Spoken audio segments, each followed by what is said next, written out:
desencaminham proferindo mentiras, tem peçonha semelhante à peçonha da serpente, são como a víbora surda, e aqui ele diz: essa é a natureza do homem caído, engano, mentira, desculpas, é isso que é próprio da nossa natureza. Eu deveria ter cuidado com isso, irmãos. Às vezes tem uma porta fechada entre ele e nós, e aí eu fico na porta e bato.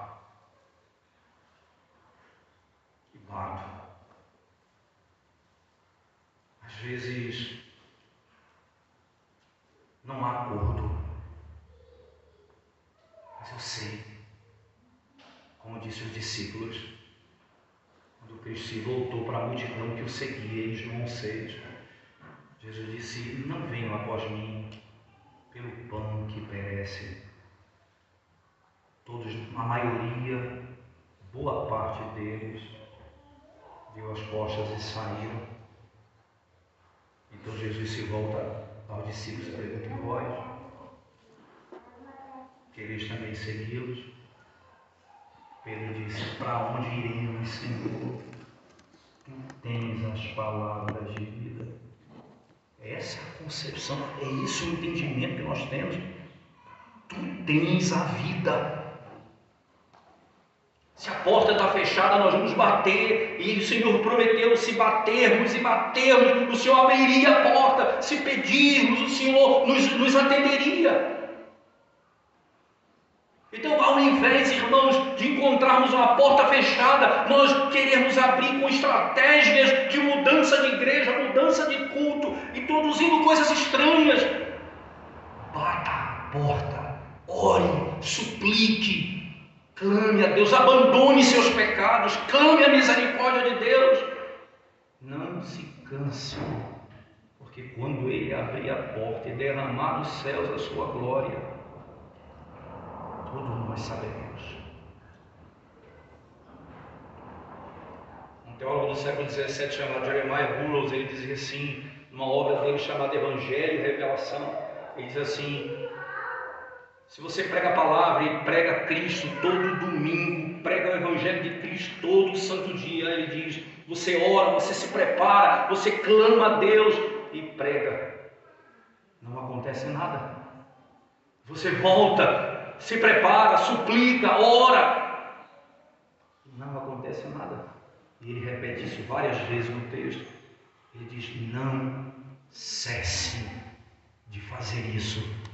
Você não sabe o dia que os céus se fenderão e o Espírito será derramado sobre os nossos corações, trazendo entendimento e louvor ao nome dele no meio da congregação. Você não sabe.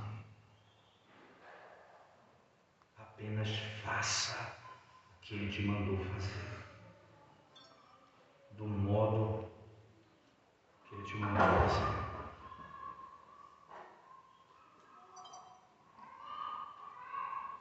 Se nós não atendermos a palavra de Deus dessa maneira, nosso prejuízo é grande, irmãos, é eterno. Tomé ele não atendeu o primeiro culto depois da ressurreição. Foi tomado de incredulidade.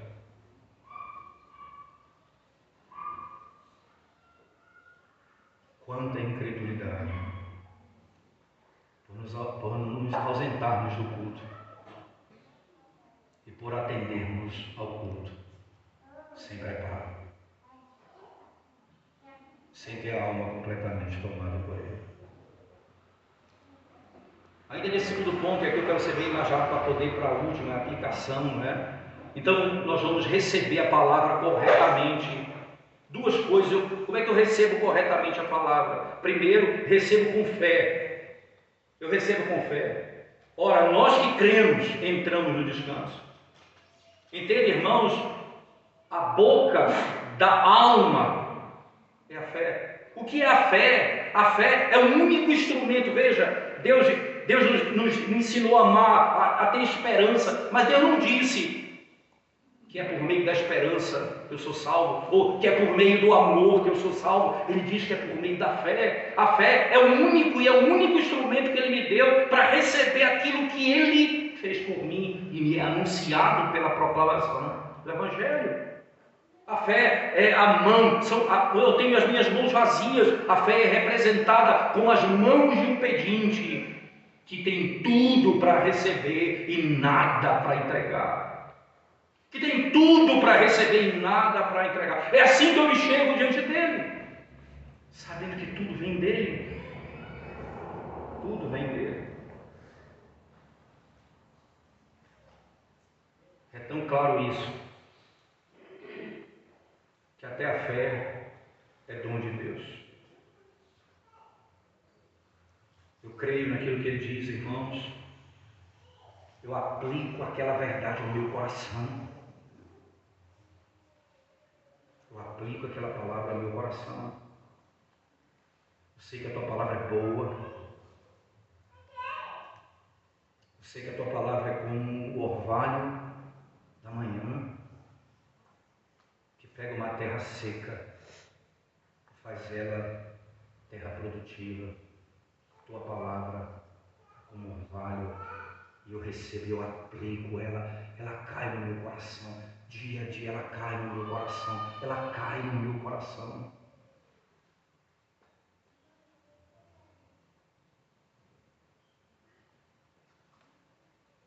Aí eu tenho convicção naquilo que é pregado. Isso converte a minha vida, isso me edifica em santidade. A palavra de Deus. Eu recebo a palavra não apenas com fé, mas também com amor, irmãos.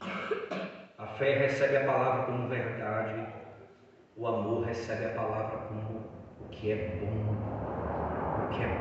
para nós. A fé recebe a palavra como verdadeira, o amor como aquilo que é bom. Boa é a palavra do Senhor quando Ele fala conosco. O profeta Ezequias disse isso: boa é a tua palavra, Senhor. Se imagina você dizer: boa a tua palavra, Senhor. Boa a palavra do Senhor para minha alma. Boa a palavra do Senhor, meu coração. Boa a palavra do Senhor, as minhas necessidades. A tua palavra é boa.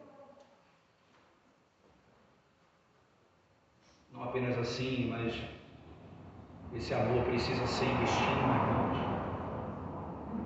Eu preciso estimar a palavra mais do que qualquer alimento. Ora, é assim que o salmista descreve: olha, Senhor, é mais importante, é mais prazerosa do que o ouro refinado. É mais doce do que o mel. Veja a comparação. A estima pela palavra é maior do que alimento, maior do que riqueza, maior do que o tesouro dessa terra, maior do que a glória desse mundo, maior do que qualquer coisa que eu possa ter nessa vida. É assim a minha estima pela palavra. Ela é doce, ela é mais doce do que o mel, ela é mais gloriosa do que qualquer prata e ouro nessa terra. É assim que eu devo escutá-la. E ainda, irmãos, eu preciso entesourar essa palavra no meu coração, para não pecar contra o Senhor. E aí eu entro no terceiro e último tópico. Como eu me preparo para ouvir, para cultuar, como eu cultuo e como eu recebo aquilo que é pregado. Agora, o que eu faço depois da pregação? Nosso catecismo, só para você ver como é que funciona as três partes. A parte inicial, exige-se dos que ouvem a palavra pregada que atendam a ela com diligência, preparação e oração. Então, isso é antecedendo a pregação, ok? Agora, durante a pregação, que comparem com as Escrituras aquilo que ouvem. Então, na hora, eles devem comparar. Segundo, que recebam a verdade com fé, amor, mansidão, prontidão de espírito, rumo à palavra de Deus. E aí, a última parte, depois do que eu escuto, meditem nela, conversem a seu respeito, uns com os outros, que a escondam nos seus corações e produzam os devidos frutos em suas vidas. Agora é a última parte. O que é que eu faço com aquilo que eu ouvi e que está aqui no meu coração? O que é que eu faço, irmão? Eu vou meditar na palavra de Deus. Eu vou meditar na palavra de Deus. A meditação, irmãos, é um tema glorioso, que esquecido nosso, eu diria, porque a diferença, por exemplo, do salmista com o ímpio, o justo e o ímpio, no Salmo 1 é: bem-aventurado o homem que não anda segundo o conselho de ímpios, não para no caminho de pecadores, não se assenta na roda de escarnecedores. Antes, o seu prazer está na lei do Senhor, e na sua lei medita dia e noite.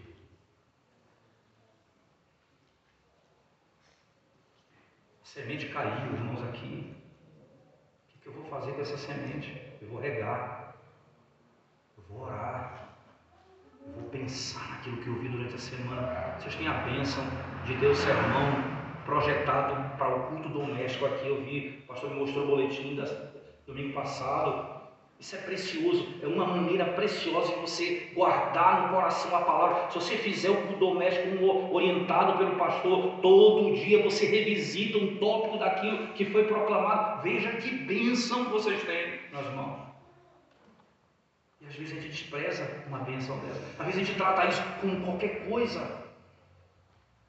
É a oportunidade de guardar no coração aquilo que eu escutei.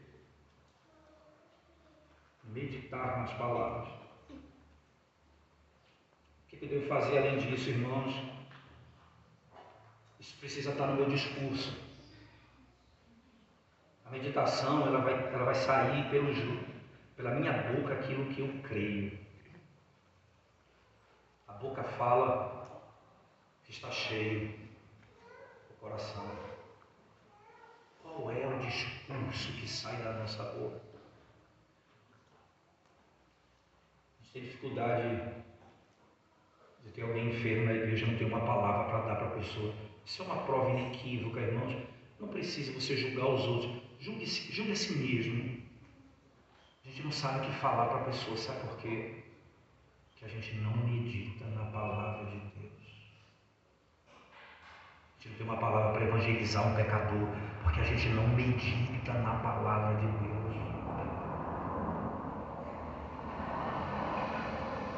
O meu discurso não bate. Nós só falamos em dinheiro, falamos em negócio. Um pastor amigo meu, eu sentei com ele um tempo atrás, ele me falando que ele tem ensinado muita gente da igreja a fazer investimento. Eu imagino que é uma coisa boa, no certo sentido, né? Investimento financeiro. Mas eu não penso que esse é o meu trabalho. Eu posso até entender alguma coisa disso. Eu posso até ajudar uma pessoa, aconselhar. O meu trabalho, irmãos, é fazer com que a igreja invista o seu tesouro no lugar onde o ladrão pode roubar, não pode roubar nem a traça corroer. Esse é o investimento que você tem que fazer. O discurso, o que eu falo, a minha preocupação.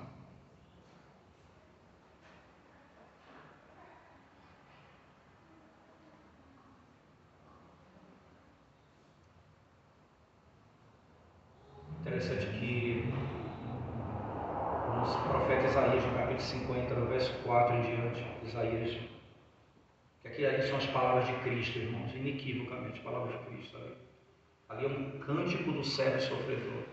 Não é só Isaías 53 que é um cântico, não. Ali é o quarto cântico do servo sofredor. Mas tem cânticos anteriores, tem o 42, tem o 50.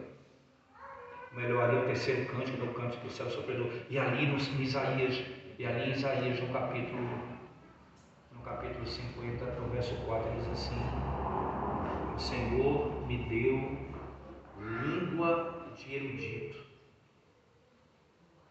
para saber falar a boa palavra ao cansado. Mas até aqui, isso é Cristo falando profeticamente aqui, irmãos, inequivocamente. Ele me deu boa palavra, ele me deu língua de erudito para falar boa palavra ao cansado. Mas veja o detalhe na sequência. Ele diz: ele falou comigo, ele me desperta pela manhã, no verso seguinte, e eu não fui rebelde. Ele me deu ouvido de erudito. Porque eu só vou aprender a falar se eu aprender a ouvir. O meu discurso é o que eu escuto. E você sabe o que está escrito lá na sequência? Ele diz assim: sabe o que o Senhor disse para mim? Que as pessoas cuspiriam no meu rosto,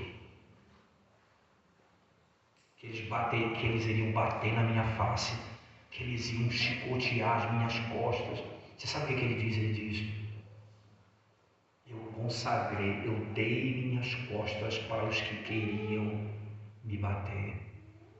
Eu entreguei o meu rosto para quem queria me cuspir.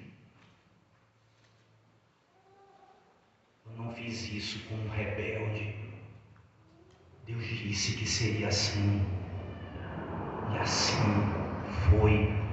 E ele continua dizendo: por isso eu não serei envergonhado. Ele me ajudou, ele me socorreu. Eu fiz o que ele disse para que eu fizesse.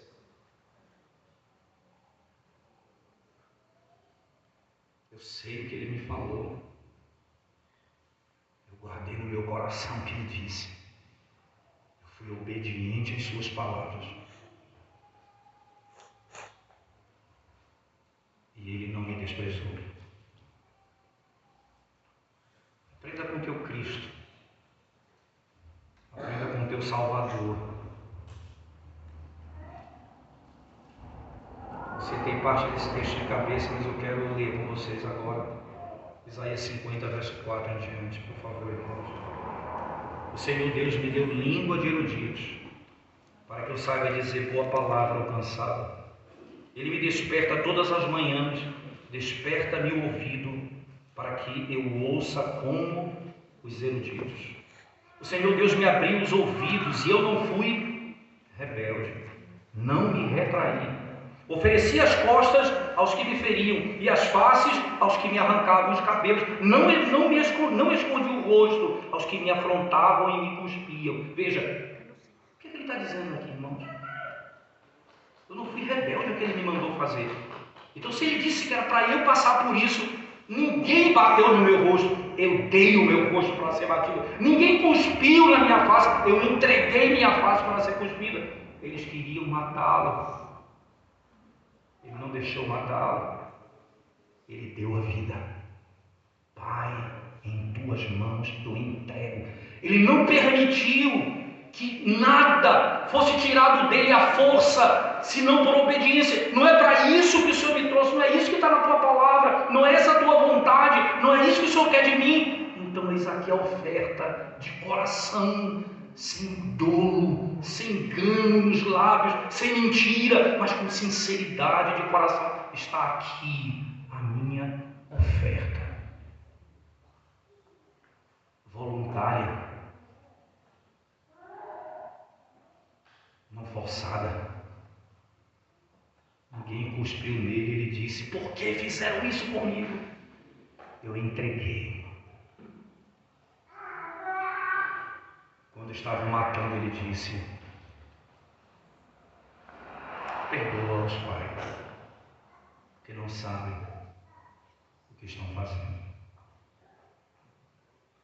Agora, olha a sequência do texto de Isaías comigo. Verso 7. Porque o Senhor Deus me ajudou, eu que não me senti envergonhado. Por isso fiz o meu rosto como vocês. Sei que não serei envergonhado. Eu vou viver conforme o que o Senhor disse para mim. É o resultado da nossa vida, então, irmãos. O que o Senhor quer de nós? O que eu faço com aquilo que Ele me entregou? Isso tem que estar nos meus lábios, no meu discurso. Isso tem que estar na minha prática de vida. Eu preciso viver como alguém satisfeito com a palavra de Deus.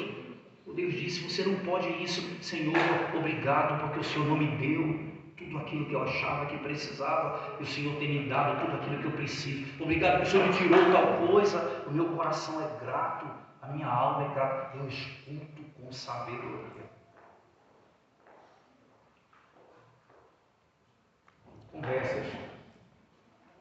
Conversações. Acaba o culto, o que é que nós conversamos, irmãos? Exatamente. Chegar em casa, qual é a nossa conversa primeiro?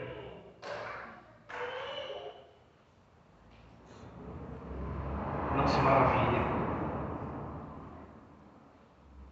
porque que a maioria dos ouvintes do Evangelho não tira nenhum proveito da palavra de Deus.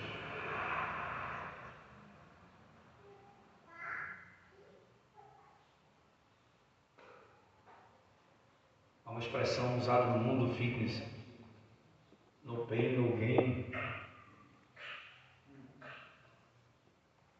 Se você vive sem as dores de obedecer a palavra de Deus, você não vai ter nenhum resultado. Nenhum resultado. Nós não lutamos em oração pelas bênçãos do Senhor sobre as ordenanças dele. Nós não recebemos a palavra com fé. Nós não guardamos a palavra no nosso coração. Nós não praticamos o que vivemos. Aqui, irmãos, apenas uma superfície da glória dessa verdade.